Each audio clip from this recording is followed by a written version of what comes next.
So let's talk about another theme that's important to the health of one's interior life, and that is soulful living. Soulful living is the antithesis to depression or malaise, whether personal or communal.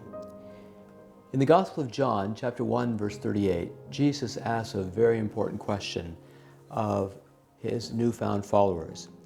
What are you looking for? It's not only a great question for them, it's a great question for any human being. To get to the core or the center of who we are and to ask, what is it I'm looking for? What is it that I really want from life itself?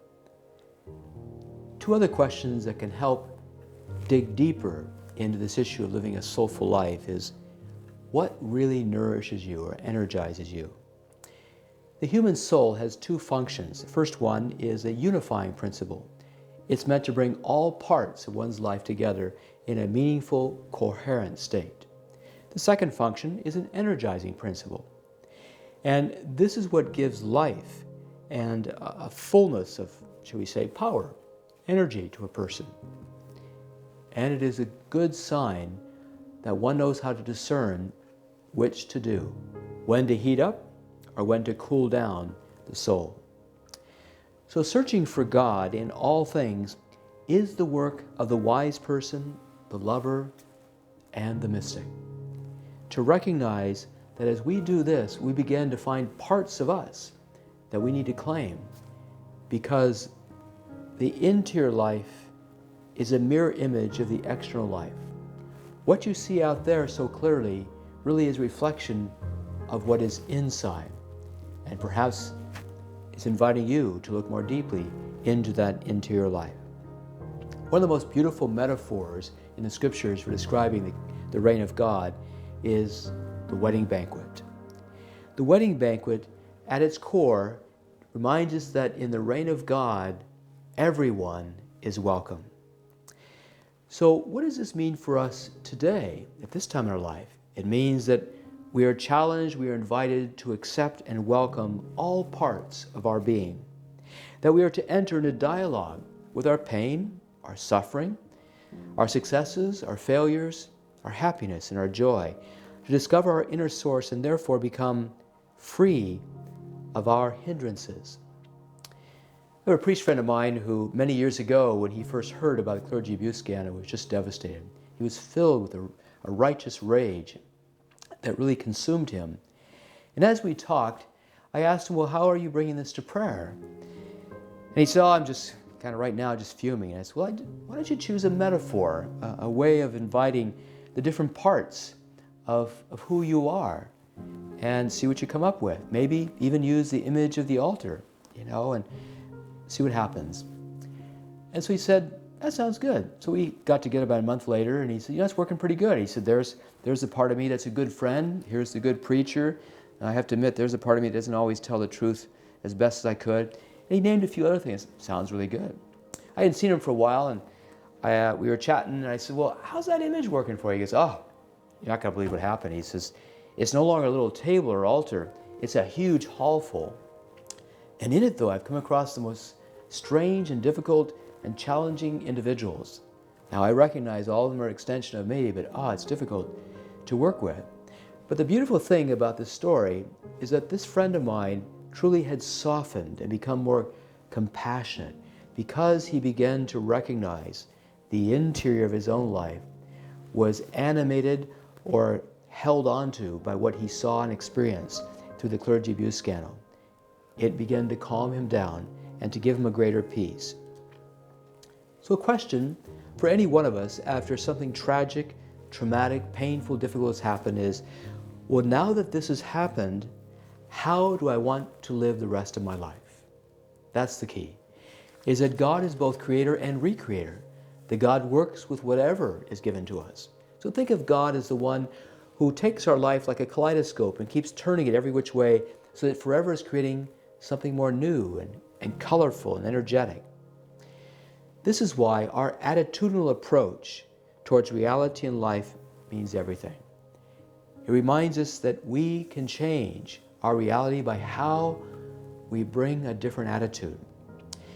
Thomas More, who is most famous for his book Care of the Soul, gives us many different ways of caring for, paying attention to the interior life. I'd like to mention a few of them.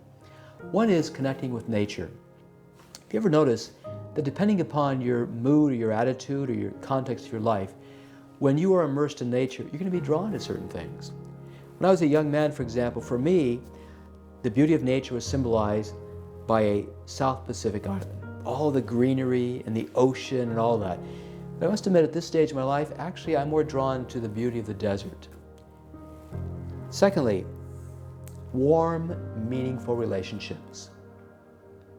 Relationships that affirm you, that mirror your goodness, that are authentic, that open you up to deeper parts of yourself. These truly care for your soul. Another one is the aesthetics of color.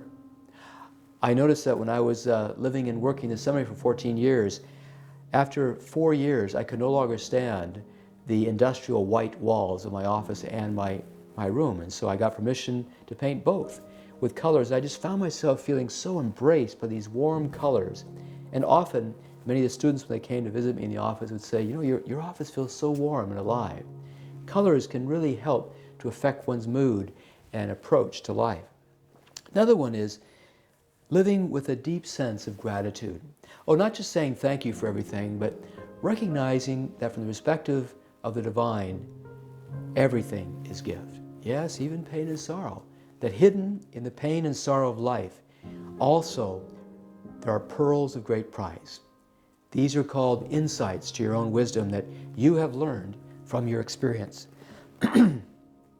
Another area is the artistic expression of art, music, poetry, dance.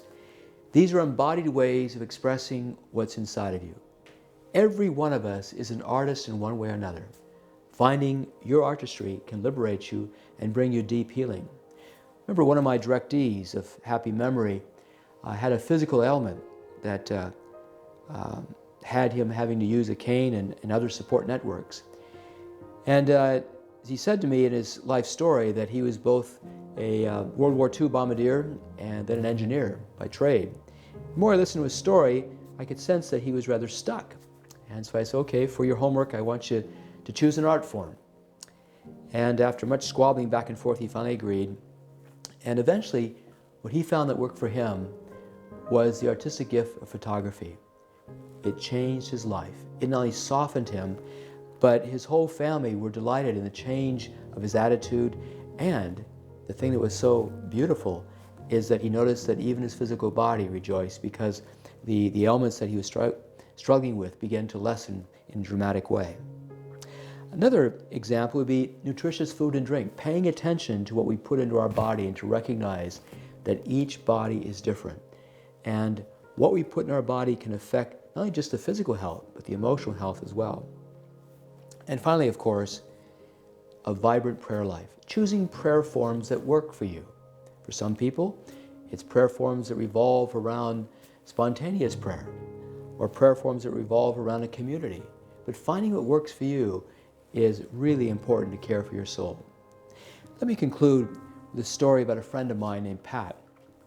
Pat, for various reasons, have lived a depressive life. Growing up in a very abusive, dysfunctional family, seemed to set it off, and then she's now married into a family where her daughter is not only depressive, but very violent and abusive towards her mother. What's helped Pat in her depression is that she's turned to both gardening and art. And it is amazing to watch how she comes alive with the type of artistic subjects that she chooses. She seems to find great delight in painting images of animals. These animals come alive under her care and training. It is through this way that truly her soul has not only been deepened, energized, but also fulfilled as she's found her way to express herself.